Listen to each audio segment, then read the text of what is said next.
দিন দিন পাহাড় ধসে মৃত্যুর সংখ্যা বাড়লেও বন্ধ হচ্ছে না ঝুঁকি নিয়ে বান্দরবানে পাহাড়ের পাদদেশে বসবাস। সরকারি নিষেধাজ্ঞা অমান্য করেই সেখানে থাকছেন বাসিন্দারা।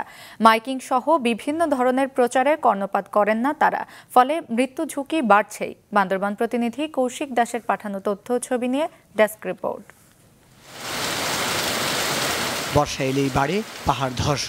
সরকারি হিসেব বলছে বর্ষা মৌসুমে বান্দরবানের বিভিন্ন এলাকায় গত 5 বছরে পাহাড় ধসে মারা গেছেন প্রায় 64 জন, আর এক দশকে এই মৃত্যুর সংখ্যা অন্তত 105 জনের অধিক।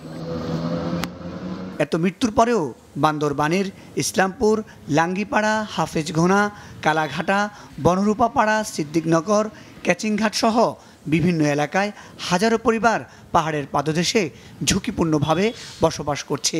এছাড়া রুমা, লামা, আলীকদম, থানচি, নাইক্ষণছড়ি, বংছড়ি উপজেলাতে পাহাড় কেটে ঘরবাড়ি নির্মাণ করে বসবাস করে অনেকে।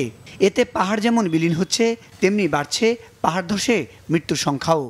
অনেকে ছোট ছোট ঘর করার জন্য মাটি কাটে, মাটি কাটার কারণে পাহাড় ধস হয়, ভেঙে নিচে পড়ে যায়, মানুষ মারা যাওয়ার সম্ভাবনা থাকে। এই যে বৃষ্টি আমার বাসার সাইডে দিয়ে ভাঙা ফুরে গেছে, এখন আমরা উঠতে নামতে পারতাছি না, আমাদের খুব কষ্ট হইতেছে। অতি বৃষ্টির কারণে ভূমিক্ষয়ের মাধ্যমে পাহাড়ে ফাটল তৈরি হওয়ার পাশাপাশি যত্রতত্র বৃক্ষ নিধন, অপরিকল্পিতভাবে পাহাড় কাটা, প্রাকৃতিকভাবে ভূমিকম্পের কারণে বাড়ছে পাহাড় ধস। এত সংখ্যার মধ্যেও প্রায় লক্ষাধিক মানুষ ঝুঁকি নিয়ে বসবাস করছে পাহাড়ে।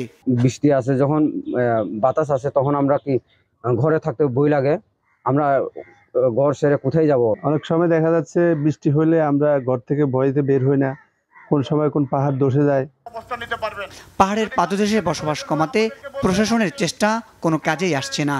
পাহাড়ের পাদদেশে ঝুঁকিপূর্ণ অবস্থায় যারা বসবাস করছে তাদের বিষয়ে আমরা আমাদের কার্যক্রম ইতিমধ্যে আপনারা গ্রহণ করেছি। আপনারা দেখেছেন যে আমাদের উপজেলা পর্যায়ে উপজেলা নির্বাহী অফিসারগণ, সহকারী কমিশনার ভূমিগণ এবং পৌরসভা এবং উপজেলা পরিষদের চেয়ারম্যান বৃন্দ সকলে কিন্তু একসাথে কাজ করে যাচ্ছে।